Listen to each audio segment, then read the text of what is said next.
在距今1000多年前的中國東北，一座有着优美圆锥形曲线的火山，静默耸立在林海雪原之间。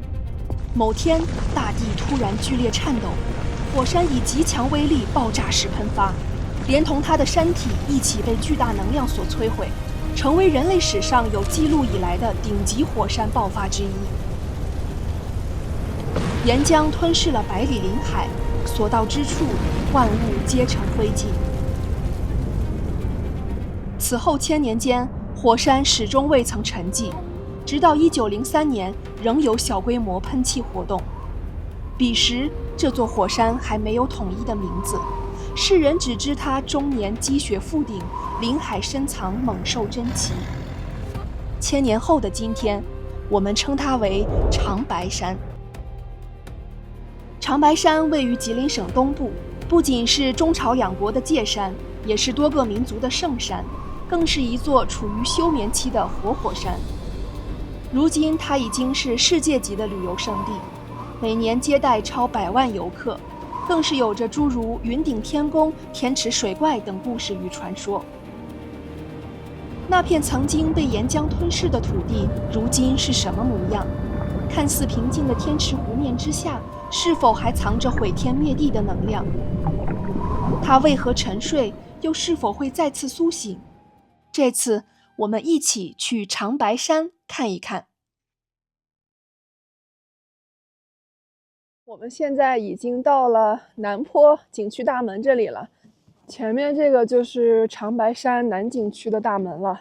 現在我們在南景區山門這裡可以看到有一個標記啊，這個標記上面寫的是1350的海拔。等會兒我們到天池邊上，這數字可能就會變成2000多。長白山啊，說是一山能看4季啊，當然現在已經是秋天了，所以我們到頂上去，等會兒看一看山上的風光什麼時候能變成冬天的景色。全價組合票。哦，全價組合票 ，OK。前面這裡就是坐上山的景区車的地方了。那個，我想問一下，這個車在上面下來的最晚那一班是5點是吧？上車前期叫，现在上车请大家满分带系好。上山，我们坐在了車的最後一排，因為穿的比較多，太臃腫了，所以安全帶也不太好繫。路邊有很多這種鐵絲攔網，然後還有 T 字形的石樁子，一般這些東西出現在邊境線上，所以這個鐵絲攔網的對面，那邊就是朝鮮了。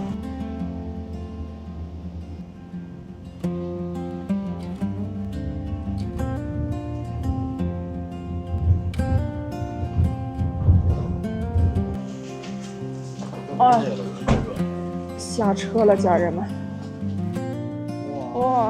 哇，这上面風好大呀！這是一個租大衣的地方，因為山上的風實在是太大了。租金30塊錢一件，押金150元一件。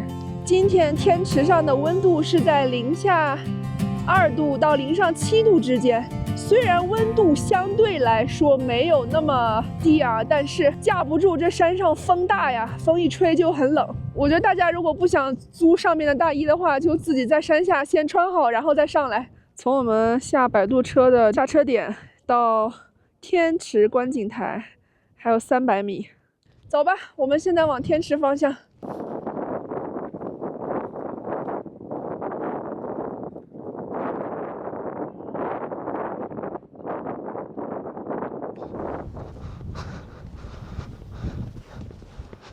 现在在我们的右手边就是边境的拦网，边境可以吗？请勿靠近。看这个没？像一个趴在山上的一个獅子，然後再看向天池的方向。哦，還有人在揮舞5星紅旗。這邊的海拔有2540米。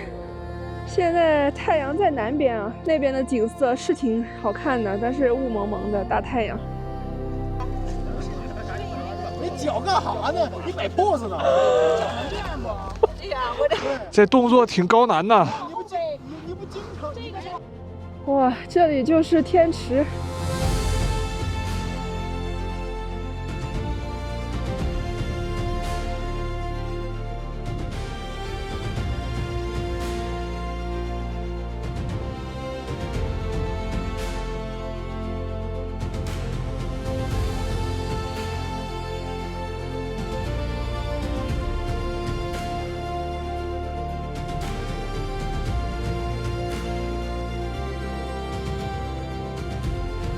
我们现在在天池的南坡，那边是北坡，这边呢是西坡。北坡、南坡、西坡都在中国的境内，那边是东坡，东坡就在朝鮮境内了。那边那个山峰，尖尖的三角形的那个山峰，最高的那一个是整个长白山天池主峰的最高峰，名叫将軍峰，這個名字非常朝鮮啊。但是我們管它叫白頭峰，它的海拔有2749米。朋友們，剛剛就聽見在那邊的山坡上，很多石頭順着山體就滾下去了，滾到天池的水裡邊了。然後現在在那邊揚起了一些塵土，也就是說，我們剛剛親眼見證了一次火山活動。旅遊景區標準設置，圈起一塊地方來幫你拍照。不過你也可以進去自行站在前面拍照，但是如果你想讓人家幫你拍，然後洗成照片的話，就是30塊錢一張。然後這邊還有商業區。我感覺現在中國的這些景區賣的小零食基本上都差不多，烤腸一定是標配的。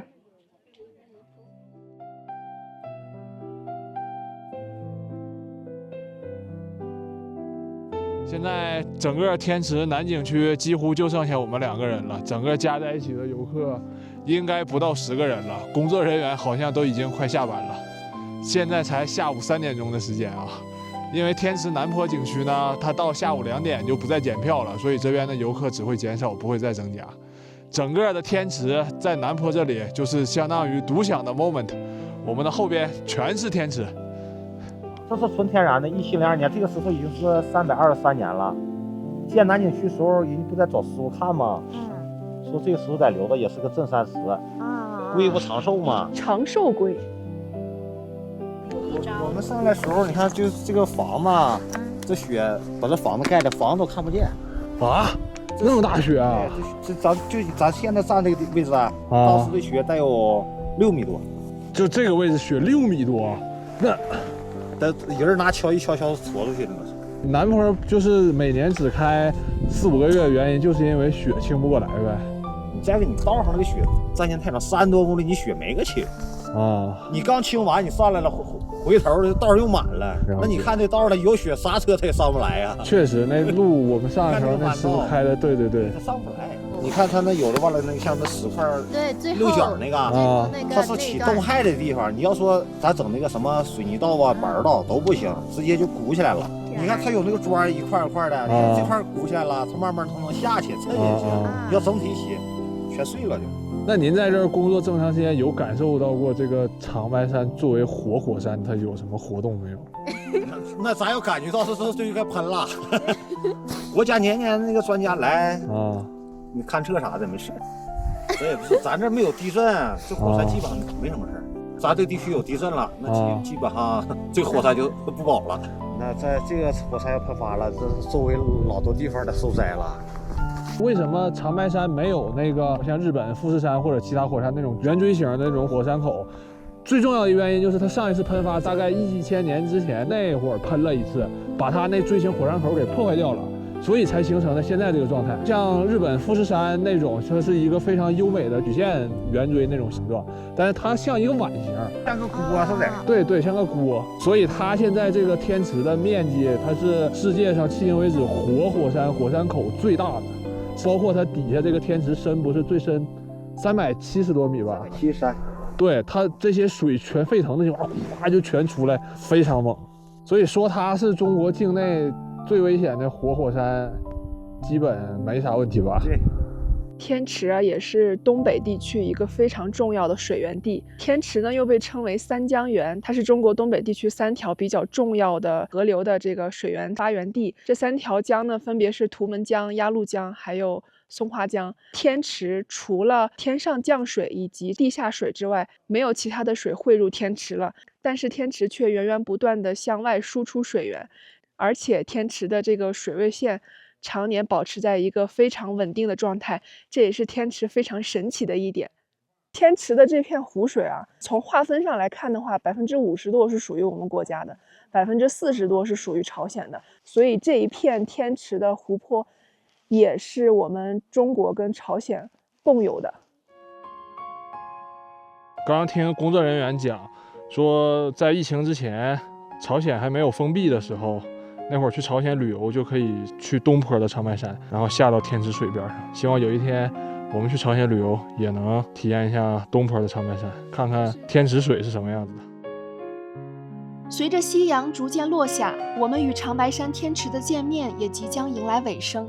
這片美麗的湖泊，傳說一年只有30%的時間能夠見到它的真容。而我第一次來長白山就看到了如此美麗的天池，可以說是非常幸運了。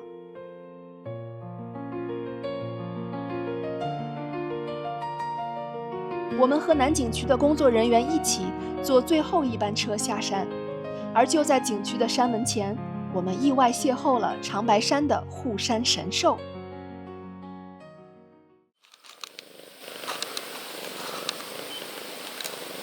朋友們，聽見 V8 發動機的聲音了吧？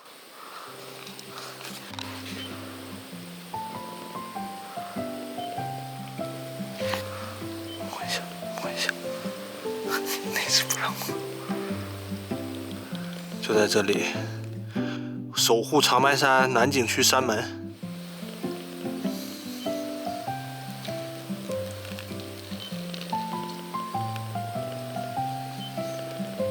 剛剛上了一趟廁所，出來就看到這裡有好幾隻貓。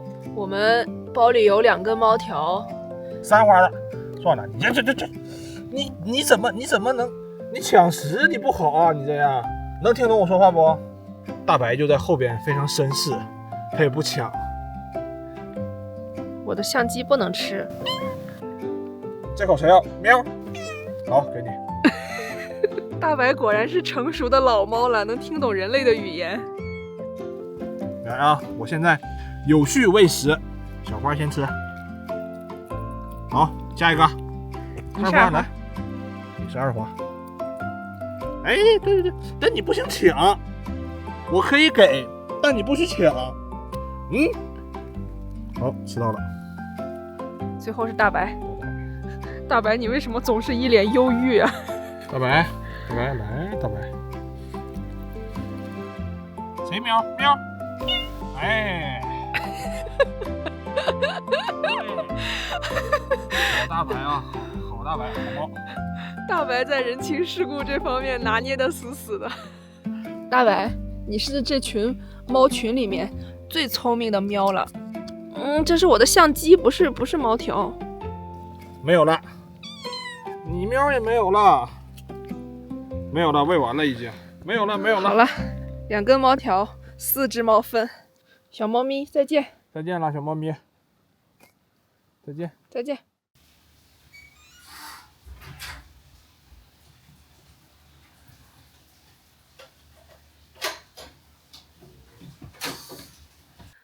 剛剛簡單休整了一下，現在帶大家來看一下我們在二道白河鎮住的酒店。一進門右邊是一個明亮乾淨的洗手台，底下有超多的儲物空間。然後這是一個鏡子，左手邊是廁所跟淋浴區，還是乾濕分離的呢。陸總的演唱會現場，然後這扇門打開，陸總的思考現場，還是智能馬桶呢。然後這邊就是我們的休息區了。這個房間其實是一個家庭房，這個床是一張雙人床，然後這邊這個床是一張單人床。最裡面靠近窗戶的這邊還有一個榻榻米，這邊還有一個迷你辦公區。這個酒店還專門設計了一塊區域，給你掛衣服、晾衣服，我覺得這個還挺好的。我們之前出去住一些平價經濟型的酒店，很少有這種能專門晾衣服的區域。這就是我們在二道白河鎮住的酒店了。酒店的價格是116塊錢一晚，整個房間的面積大概在23平左右。我網上訂的時候不知道為什麼這間房間是最便宜的，反而大床房跟雙床房要比這個房間還要貴一些，所以我就直接訂了這個家庭房。友友們，你們覺得怎麼樣呢？我們原本計劃再去北坡和西坡，從不同的視角探秘這座休眠活火山。但遺憾的是，一連幾天，北坡和西坡都因天氣原因暫停遊覽。不過，我們的旅行信條是來都來了，所以接下來的幾天，我們打算去長白山山腳下的森林裡轉一轉。友友們，我們現在在二道白河鎮的露水公園裡面。我們等一會兒要去漂流，不知道等会兒漂流完之後會不會漂成落湯雞。沿着水域有一條木栈道，前面應該就是漂流的地方。然後在去往漂流的這條路上，路邊有很多小木屋，尖尖的房頂，非常漂亮，感覺這像是精靈住的地方。買了個雨衣，等會兒漂流要穿，要不然搞不好能淋成落湯雞。所以這個雨衣是連腳一起包起來的，然後這一包就是25塊錢，我跟陸總一人買了一個，一共50塊錢。哦，它是這樣子的，它就是一個大粗腿儿。那我感觉这个穿这个在陆地上走2步就磨烂了。我们现在要去漂流了，这里就是漂流的起点。在这儿上船啊？幅度小点儿，文姐，就把裤裆才裂開，第一次这玩意儿不結實。不是，我說這雨衣褲裆。我知道，我知道。咱白買了不是嗎？坐哪邊？你要坐哪邊？隨便坐，他隨便坐，他會轉。對。我已經裂開了，好像。沒呀，裂開了。我剛才看了，沒。這不裂開了嗎？啊，我的裂開了。那我告訴你們，幅度小點的都。有一個洞在那兒。輕點吧，別他媽使勁撐，越撐越那個還裂越大。哦。哇！哦，已經進來水了。哇，這水冰冰涼啊！現在我們在這裡漂流啊，這個背景還是挺好看的啊。在這邊，這船在這裡卡住不動了，我們得以喘息一會兒啊。邊上的水就在這裡潺潺流淌，水巨清澈啊！這邊水真的超級清澈。10月末的露水河公園，秋色雖已褪去大半，但長白山似乎還沒有來得及收起它的調色盤。山林間的樹仍點綴着金黃橙紅的樹葉，好像在倔強地等待着我們的到來。在漂流的開始，河水非常的平靜，我們的皮筏似一葉孤舟，在清澈的河水裡緩緩旋游，悄然穿梭於長白山的密林褶皺之間。這現在咱倆是在這個河裡經典2人轉啊！真的是。潺潺水聲在耳畔織就出天然的白噪音，讓人感覺非常的舒服愜意。哦。仰頭望去，茂密的枝椏與斑斕的秋葉將鉛灰色的天空裝點上幾分靈動的色彩。閉上眼，我竟然感受不到船在水裡的飄動，好像與河流、森林融為一體，成為一尾游魚，徜徉在長白山的懷抱裡。我們在動嗎？在啊。哇，我已經完全沒有感覺了，只有當它咯楞到這個石頭岸邊的時候，我才能有點感覺。但實際上，我把眼睛閉起來之後，我是沒有感覺它在動的。我已經跟這片森林，這個我操！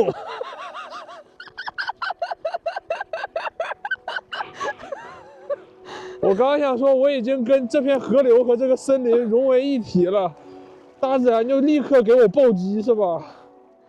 原以為這份寧靜會綿延至終點，殊不知大自然總愛在溫柔處藏着驚喜。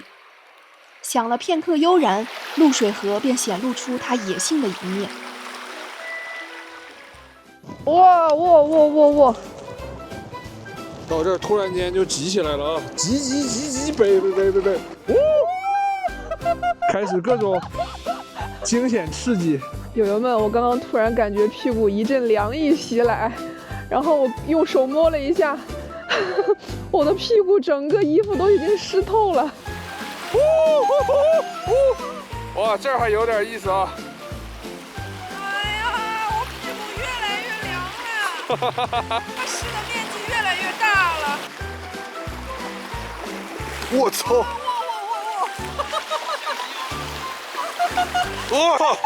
哇！剛剛那個水直接濺到我臉上。哇！我喝了一点，这水是甜的，我跟你讲。完了，搁浅。这水是甜的。给，我弄一下。没事，我弄一下。我们自行脱困啊。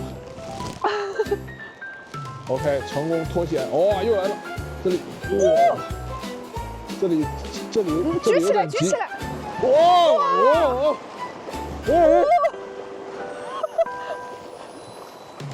这边开始有点意思了。拔凉的呀！哎呦，我靠！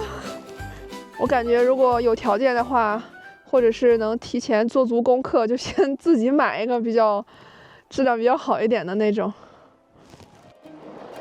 之後的行程，我們在一段急流、一段靜水的交替中前行，有時疲乏會擱淺在淺灘，得靠木腳費力撥弄才能脫困；有時又會在湍流上疾行，屁股與河底的石頭來幾次親密會晤。我們經過這個石頭的時候，能感覺到這個石頭。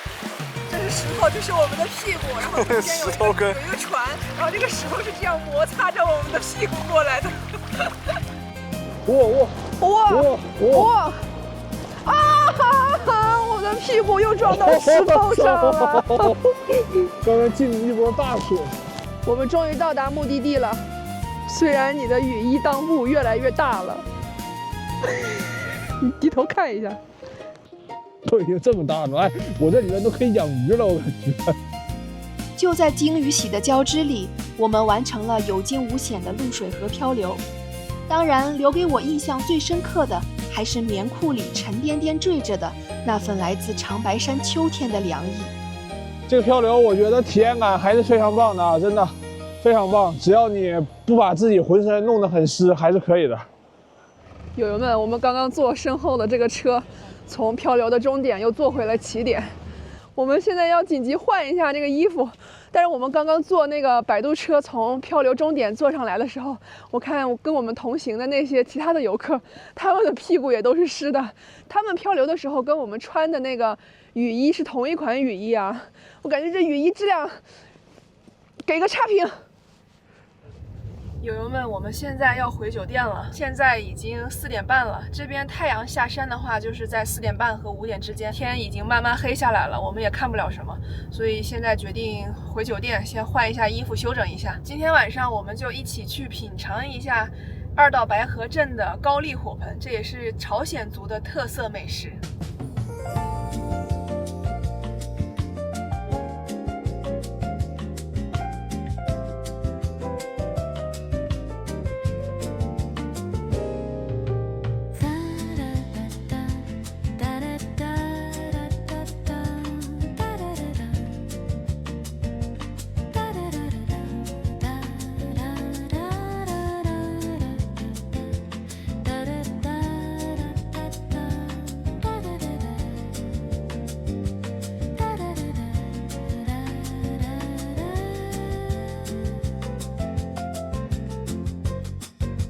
友友們，我們現在來到了一條街上，然後準備解決一下今天的晚飯。這個路邊還有一家殺豬菜，不知道大家有沒有吃過啊？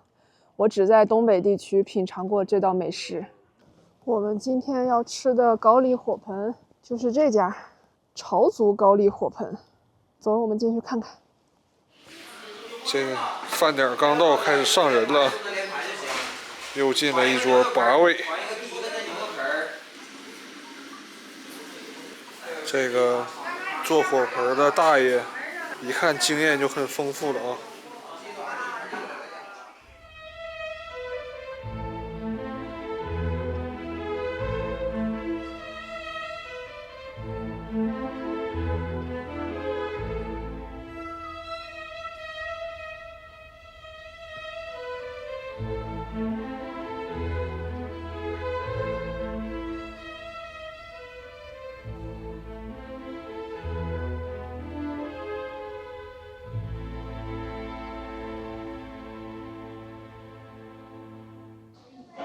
友友們，我們終於吃上了高麗火盆。它其實整個美食就是放在火盆上烤制而成的。當然，我們的火盆已經撤了啊，因為如果一直放在火盆上去烤的話，會把這個肉烤乾，就不好吃了。裡面的食物其實已经烤好了。我们点的是牛肉跟猪肉混炒的，所以有牛肉、猪肉啊。其中配菜呢就是豆腐、洋葱、青辣椒、豆芽，还有这种牛筋以及黑米肠。我看基本上就是这几种食材。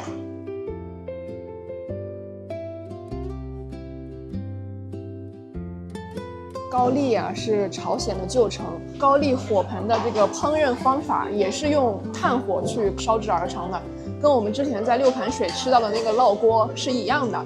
之前看過我們六盤水那期視頻的友友應該記得，我們在六盤水吃了一道美食叫烙鍋。我感覺這個朝鮮族的美食高麗火盆跟那個貴州六盤水吃到的烙鍋有異曲同工之處啊。它們都是放在一個大的這個平盤容器裡面，裡面有各種食材，比如說你可以放海鮮，可以放牛羊肉，可以放蔬菜，上面澆點油，然後把它烙熟或者是炒熟。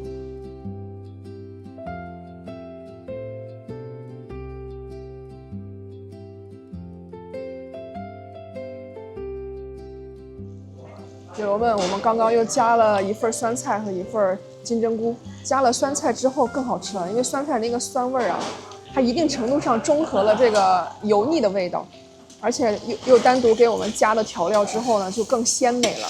這裡現在都燒好了，先給你探測一下啊。好，測吧。小哥給我們測菜。好，謝謝。好嘞，慢用。好，謝謝。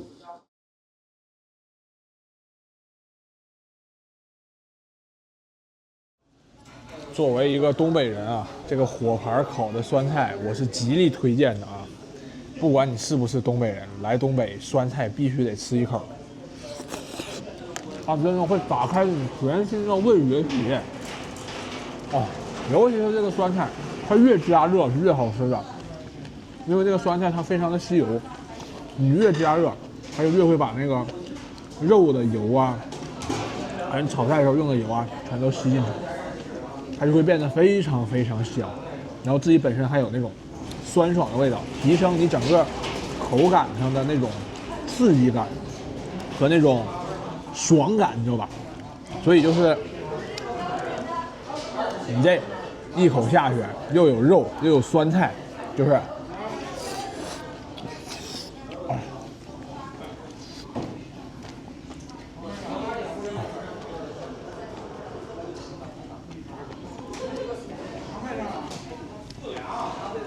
老爽了。關於高麗火盆的來源，我網上也查了一下啊，就說相傳在高句麗時期，高句麗的第14代王封上王特別的殘暴，懷疑他的弟弟呢有這個叛亂的意圖，所以就把他弟弟給殺死了。那麼他弟弟的兒子，也就是這個封上王的侄子，我們就叫他小王爺吧。這小王爺呢害怕他這個國父也把自己殺了，所以就逃出王宮了，流亡在外。那麼在這個流亡期間啊，這個小王爺就只能幹一些體力活，做一些苦工來維持生計。餓了呢，他就去這個搞一些野味兒來，放在罐子裡煮熟了，以此來充飢。當地的老百姓啊，知道了這個小王爺的身份之後，就紛紛把自己家的食物拿出來獻給這個小王爺。這小王爺呢，就逐漸習慣把各家的食材放在一起混合煎煮食用。後來啊，這個第14代王就被廢掉了，那麼這個小王爺呢就被百官擁立成新的王了，也就是第15代王美川王。小王爺當了王之後，還是習慣以前的那個吃法，就是把野味放在一起煮熟或者是煎制。文武百官就紛紛效仿這個美川王的做法，那麼這個吃法呢就逐漸流傳到了民間。流傳到民間之後，這種吃法就逐漸演變成了現在的高麗火盆。這個高麗火盆啊，演變到現在已經不單單是一種美食了，它更是朝鮮族的一種文化。同時呢，這個高麗火盆也承載着豐富的民族文化內涵。那麼像一些重大的節日的時候，以及一些特殊節點，比如說像老百姓家裡辦紅事兒的時候，也會支起這個火盆，寓意着紅紅火火。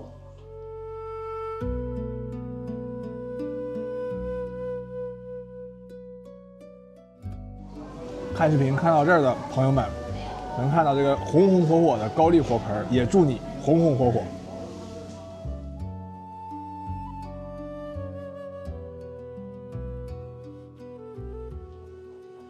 我們經吃完高丽火盆了，吃得很撑。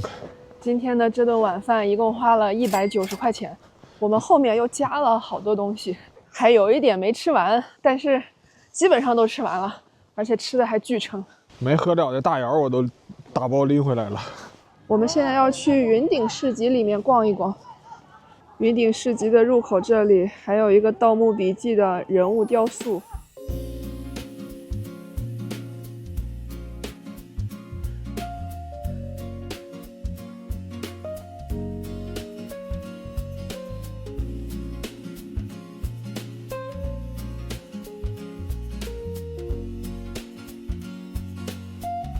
我们现在已經進到雲頂市集裡面來了，這邊有個鐵鍋燉，名字叫嘎嘎香。東北這邊有很多成都副詞都是疊詞，酷酷炫、嘎嘎香。這個雲頂市集感覺就是消費一條街呀，有各種賣商品的，還有吃飯的地方。這邊還有一個俄羅斯進口館。友友們，是不是每一個東北的城市都會有點俄羅斯元素，或者是有一家俄羅斯商品館？我們之前去的珲春以及遼源都有一家俄羅斯進口商品館。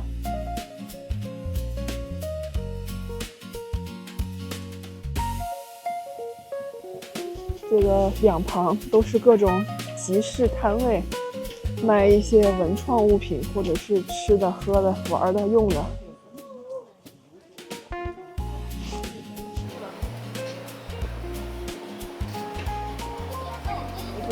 時髦人士街頭點，這邊也有一家店叫《盜墓筆記》，也是一家文創店啊。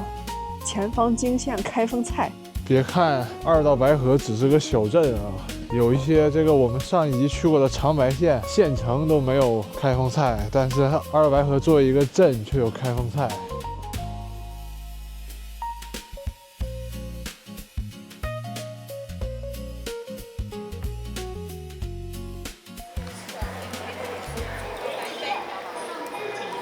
人参茶嗎？人參茶，對，這個人參茶，你嘗嘗。哦，謝謝。裡邊有一整顆人參的啊。哦，好喝。來一杯。我來2杯吧。這是長白山的人參啊？對呀。我能看一下不？哇！一會兒我給你找，這是為了你照相，我必須得給你挑個漂亮的。哎，好，謝謝謝謝謝謝。哇，它跟個小孩似的，這人參。等一會兒啊，我給你倒上水。這個不會喝完了勁兒很大吧？對，這個有助於睡眠。你這樣照是不是好看點？好看多了。今天有一個大爺沒來，那個大爺就是他自己上山採的，純野生的，純山。有好多你買的那個大一點的那個是個種植的。長白山它現在是一個活火山的狀態是吧？對呀。啊，那它有沒有就是那個火山活動咱們能感覺到的時候？沒有。哦。那要活動了，那你還不挖坑？那你們生活在這兒會擔心它有一天要是活動噴發啥的？沒都沒想過。就地震專家什麼的，就我這兒，他要如果有異象的話，就會公布的。他指定有異象，不能就是說不像說的有什麼變故，他指定會是產生熱量或者天池的水為什麼一直不乾？他如果不發的話，水就會沒了。哦。那就是這不是長白山的，就是一個10大怪之中的長白山，就在一個山頂上，那水常年不斷的往下流，一直都沒流沒過。我聽說它那個水位線還就一直保持那麼高，對呀，就從來沒變過。對。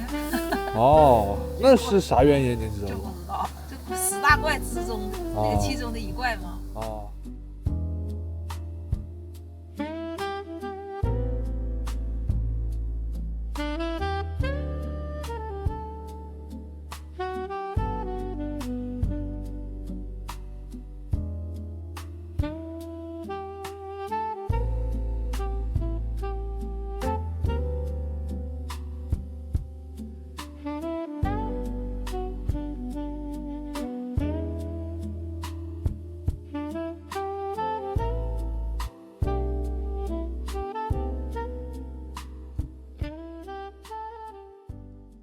友友們，忽如一夜春風來，千樹萬樹梨花開。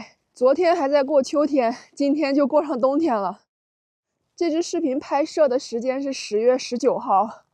今天不僅是志願軍跨過鴨綠江的75周年紀念日，也是二道白河鎮的冬季來臨前的第一場初雪吧。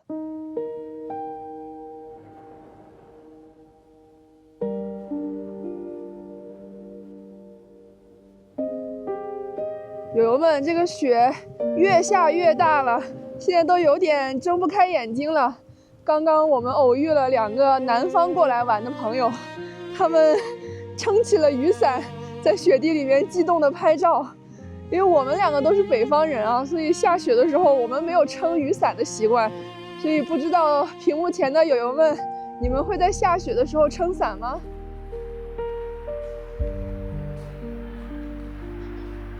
長白山這邊的雪啊，大多都屬於粉雪，因為長白山的冬季氣候乾燥寒冷，低溫使得雪花在形成和降落的過程當中含水量極低，所以雪花的晶體結構非常的完整，質地蓬鬆，觸感就像麵粉一樣，所以又被稱為粉雪。正因為粉雪的這種蓬鬆，摩擦力小，彈性好，是滑雪運動中的黃金雪質。大家如果去到滑雪場的話，仔細觀察一下，那些雪不管是天然的雪還是人造的雪，幾乎都呈現出粉雪的樣子和狀態。但是因為它不容易凝結成塊，所以粉雪是沒有辦法用來堆雪人跟打雪仗的。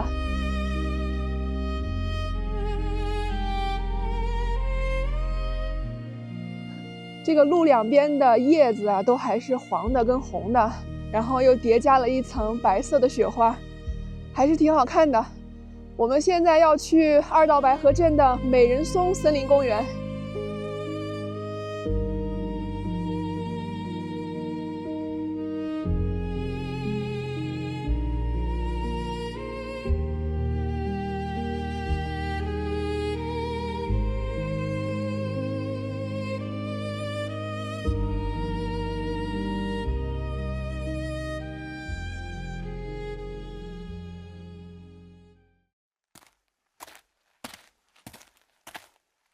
友友們，我們現在已經到了美人松公園裡面。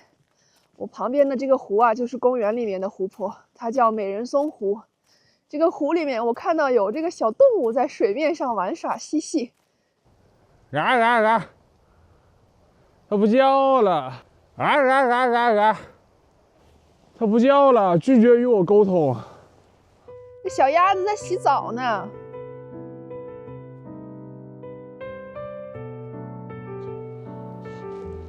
電動小翹臀也是沒誰了，人家鴨子在水裡面洗澡，2個人類站在岸上偷窺他們洗澡。哇，這太陽還得是他媽上帝說的對，要有光啊！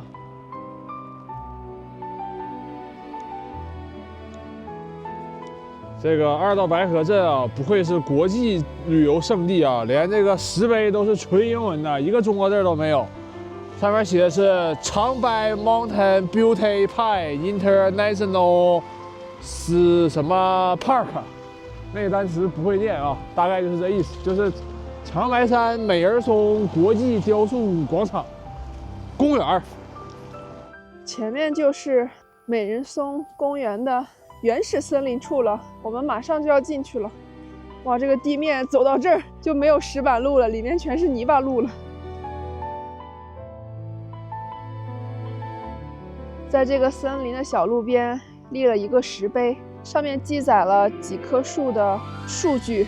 20年前的時候，最高的是380年，最低的是350年。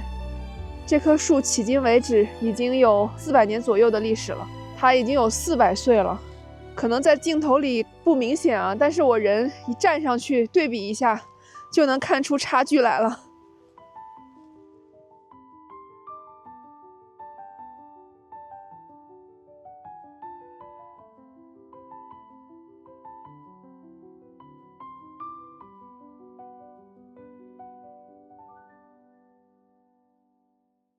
在我身邊的這些是世界上僅在中國生長的植物物種，長白松，當地人管它叫美人松。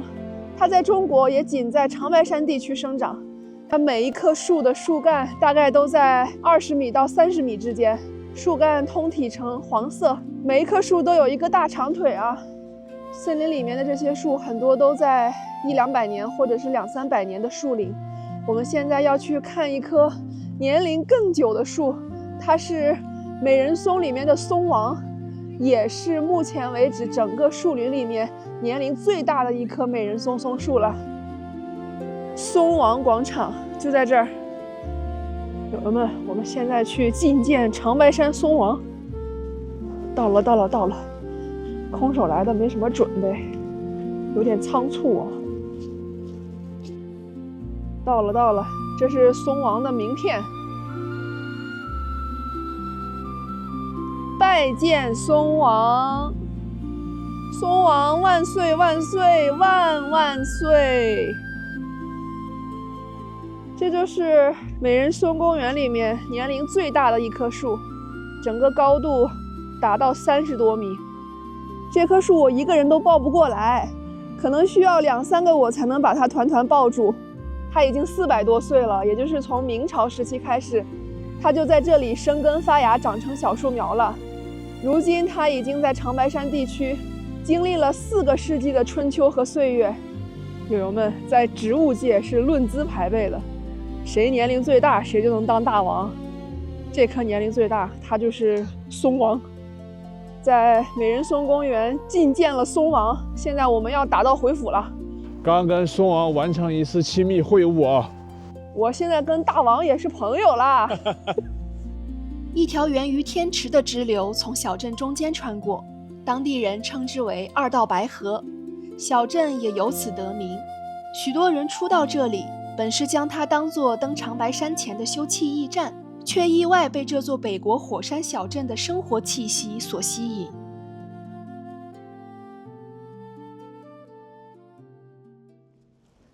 友友們，最近長白山地區天氣變化多端，所以景區也是根據當天的天氣情況來決定是否開放。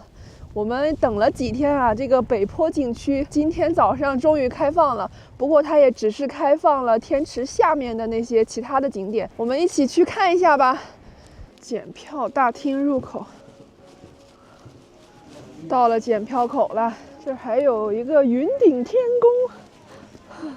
長白山世界地質公園，友友們，我之前的時候其實不太理解，就是每一次去到一些景區大門入口的時候，總會有一些大爺或者是大媽在這個刻滿文字的石頭上跟石頭合影。但是隨着我年齡漸長啊，我越來越能理解這種旅遊方式了。我覺得這也算是一種地理打卡吧，一種旅遊的儀式感。不跟刻滿文字的石頭合張影，誰知道你來的是什麼地方呢？對吧？走，我去長白山。遊客旅遊中心，從這裡進去檢票。全價組合票。友友們已經檢完票了，從檢票口大概再走個幾十米，我們現在要去坐擺渡車。我之前看網上的新聞，有人在前2天在北坡的這片森林的路邊拍到了野生的東北虎。從北坡景區坐這個擺渡車上山大概需要50分鐘，所以我現在耳邊已經響起了此起彼伏的鼾聲。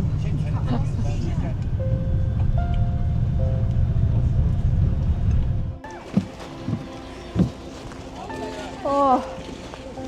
到了，家人們！哇，這就是雲頂天宮。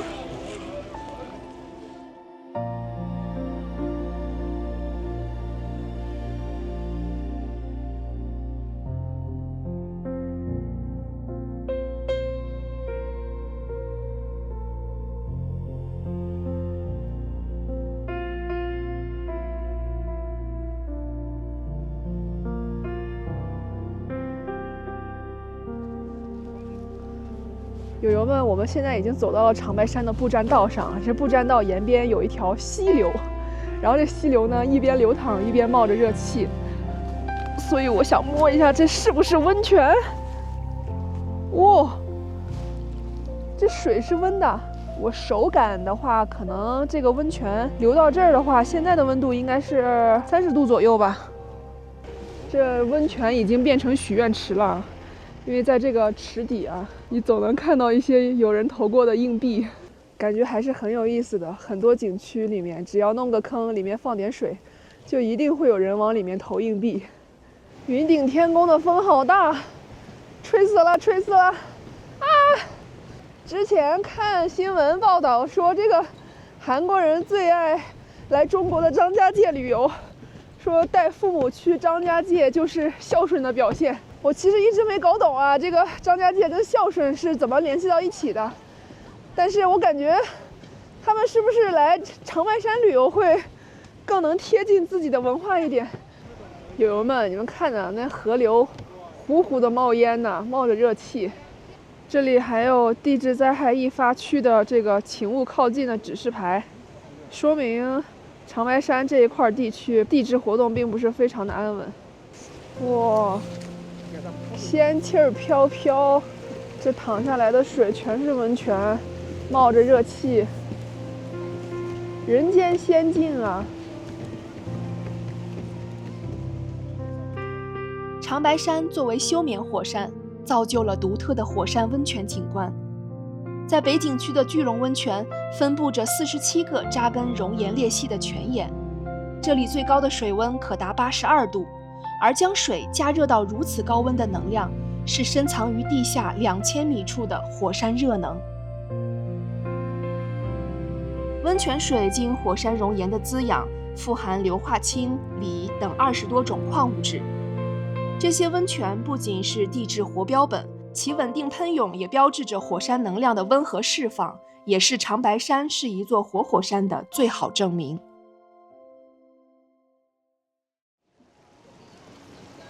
這地表都是五顏六色的，真漂亮啊！這些五彩斑斕的地表就是泉華，因為溫泉的泉水中含有非常多的硫化氫氣體，硫化水裡面含有鐵、銅這些礦物離子，所以當溫泉的泉水溢出後沉積到地表，就形成了紅褐色、翠綠色、幽紫色或者是金黃色的礦化層，它的名字就叫泉華。這邊有一個非常有名的特色小吃——溫泉煮蛋，我們去買幾個嘗一下。前面這個藍綠色的房子就是溫泉煮蛋的大型售賣現場。這也算是長白山土特產了哦，這還得排隊呢。我看看怎麼個事兒。雞蛋10塊錢3個，玉米10塊錢1個，鴨蛋10塊錢2。我這3個大坑裡面裝着水，這應該就是溫泉水。나 기억할 수 있어? 아 됐어 그냥 가면 되지. 아니야. 아 됐어. 야 그래 되긴 됐어. 你好，我要3個溫泉蛋。好嘞，扫碼讓我們看一下完成啊。好。好嘞。這雞也是做夢也沒想到，自己下的蛋會在長白山變成了炙手可熱的熱銷產品。裡面的這個蛋黃其實沒有完全煮熟，我是比較喜歡吃這種水煮蛋的，因為它這個溫泉的泉水是80多度，沒有到達100度，也沒有用柴火加熱的這個，就直接在一個大坑裡面，然後裡面是流淌過來的80多度的溫泉水。口感方面呢，這個雞蛋就非常的 Q 彈潤滑，然後蛋黃也是那種分寸拿捏的非常好，就那種軟糯可口的感覺。然後它會稍微帶一點點的鹹味兒，同時也會帶着那個溫泉水裡邊的那一點硫的味道，所以它其實是比正常的我們清水煮雞蛋是要有一些味道的。友友們，接下來我們要去參觀一下長白瀑布。長白瀑布也是從天池上淌下來的水啊。濕噠噠的樓梯，靜悄悄的踩。我的媽呀，這個樓梯怎麼這麼陡啊！友友們，我們已經到達長白瀑布了。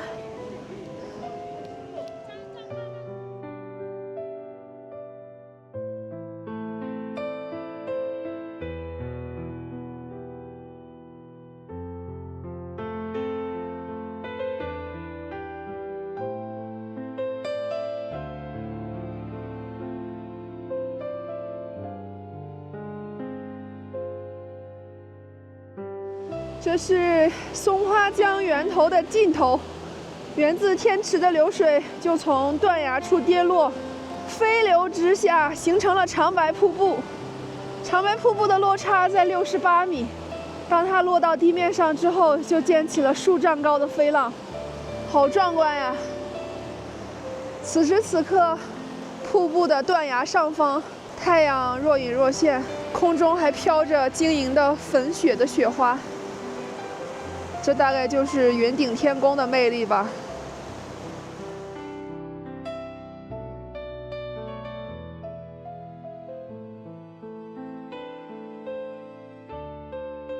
友友们，我们现在已经到了小天池邊上。關於小天池的由來，至今是個謎。天池啊是只有出水口沒有入水口，而小天池呢是只有入水口沒有出水口。不管是天池還是小天池，它們的湖水終年都不枯竭，所以這也是很神奇的一個現象。小天池還有一個神奇的點在於，這個水裡面生活着只有在北極地區才能生活的兩棲動物——北極小鸊。所以北極小鸊為什麼會生活在長白山的小天池裡面，至今也是一個謎。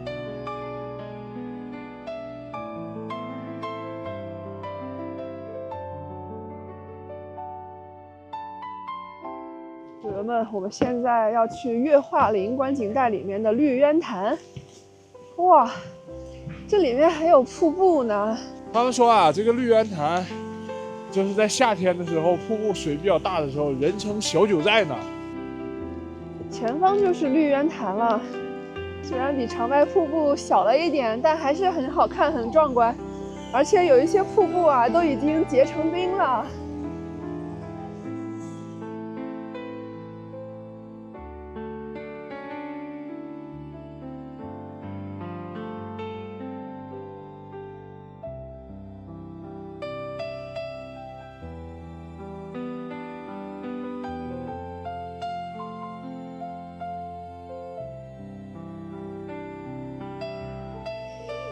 綠淵潭因水質清澈，裡面的雜質非常的少，在陽光的折射下呈現出碧綠色，所以綠淵潭也因此得名。不過現在水面已經結了厚厚的一層冰，但是在這個湖水的角落裡面，還有一汪水是沒有被冰雪覆蓋的。我們也能看到這個水確實是呈現碧綠色的。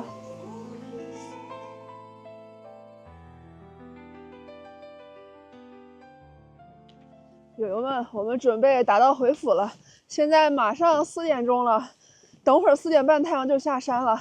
整個北坡除了天池因為今天天氣原因沒有辦法開放之外，其他的我們差不多就已經逛完了。還剩下一個谷底森林，我們不打算去了，因為天黑了，那裡面就不太好看了，而且馬上4點半，它就要這個景區就都要關閉了。要不白瞎200多塊錢門票了，2張一共200多，一張200多，這花栗鼠都凍得流鼻涕了。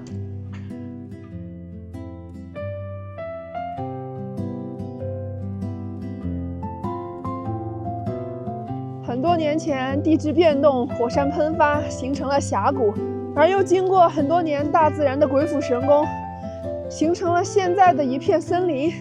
我們現在行走在長白山腳下的谷底森林裡面，這森林裡面現在只有我們2個人，巨安靜。現在真好看，這裡跟秘境一樣，就像密林，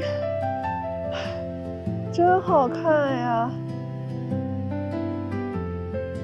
我每一次來東北總是會給我新的感受和新的體驗，帶給我新的震撼。這就是東北地區的魅力吧，也是長白山的魅力。還沒有清雪之前，有動物從這裡經過，然後踩下的腳印。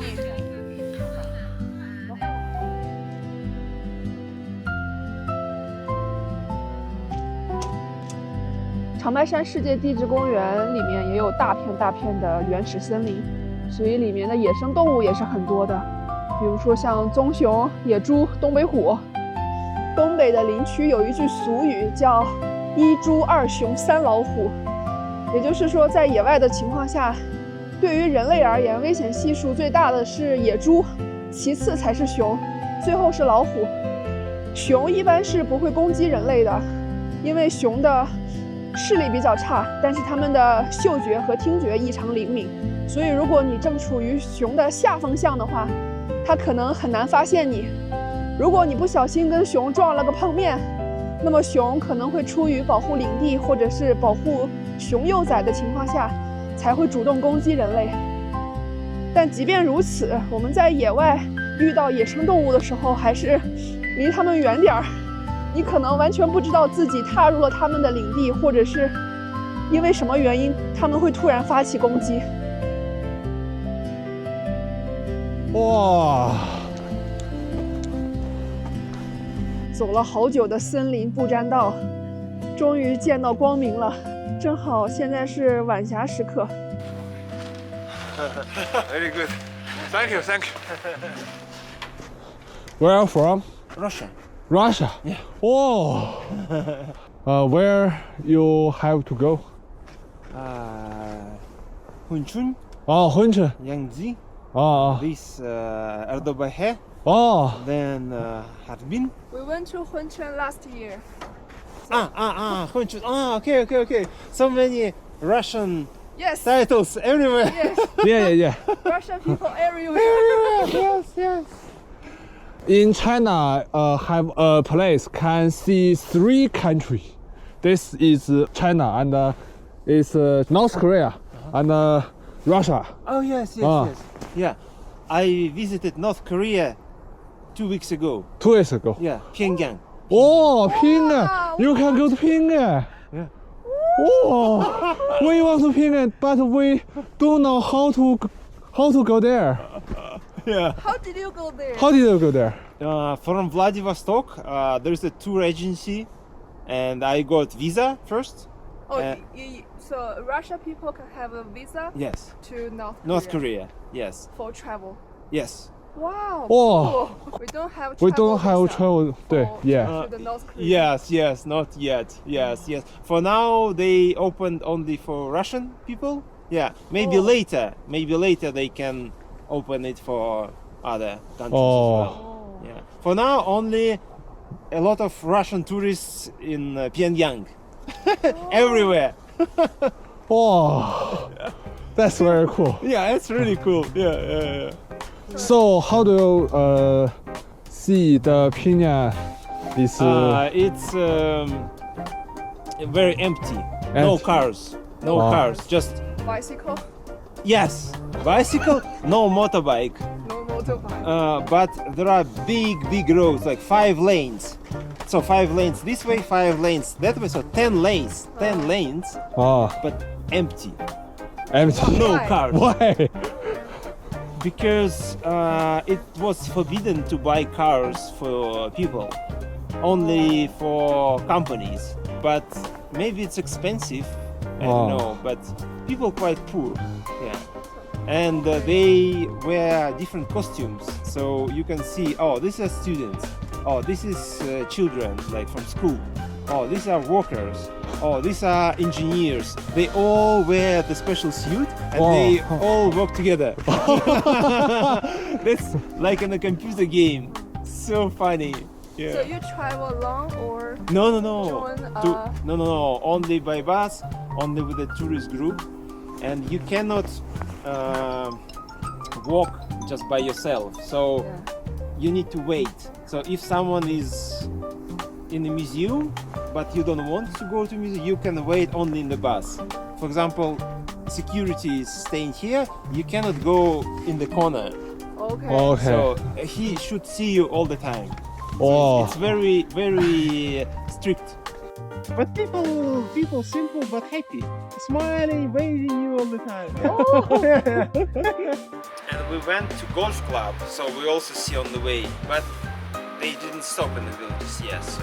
And we don't know how people live, so we haven't seen apartment or something. Like I saw that there is a very small light, so not that much light. Probably maybe not everyone has electricity, so inside of the window which I could see, It's very, very simple. Very simple. Like in the Soviet Union, like 40 years ago. Like same. Yeah. So it's a private conversation with the local people. It's completely forbidden. Okay. Well, first of all, I don't speak Korean, so I cannot. But if I would speak Korean, no, they are afraid. So we tried to buy flowers. We give her $5, and she returned. She said no. Can you store? Special store. Oh. Not.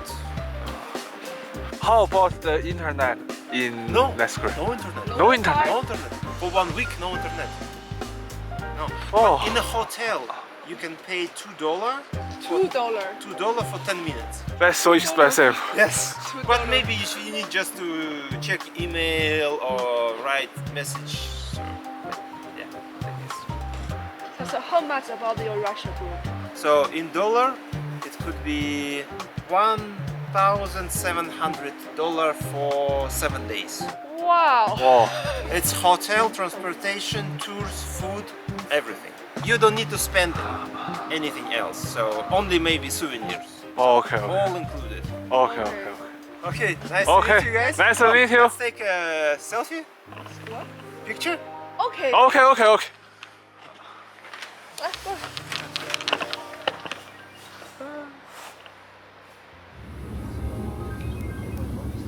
师傅，这个长白山北景区这林子里边有东北虎没有？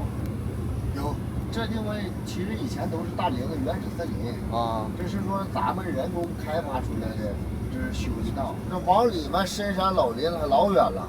哦，对，老虎经常能看得见吗？经常能看得见。我经常能看得见啊！一般是什么时间比较容易看见？它饿的时候它就出来了。它饿。它不饿的时候它不往外跑啊。那它上这个路上干嘛来找吃的？找吃的吧。这路上有啥吃的呀？兄弟，你饿蒙圈，你也烂走啊。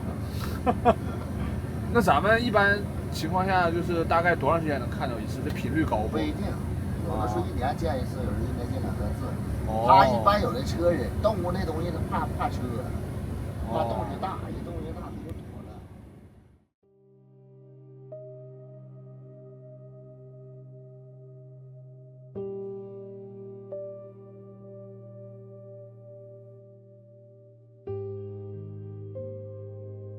长白山就这样安静地躺在中國東北的遼闊土地上，這裡封存着2種不同的時間，一種是屬於地質的，漫長而爆裂，地上噴湧而出的溫泉是它毀滅之力從未冷卻的最好證明；而另一種是屬於生命的，蓬勃而堅韌。作為松花江、圖們江、鴨綠江的源頭，它孕育東北亞無數的生命與文明。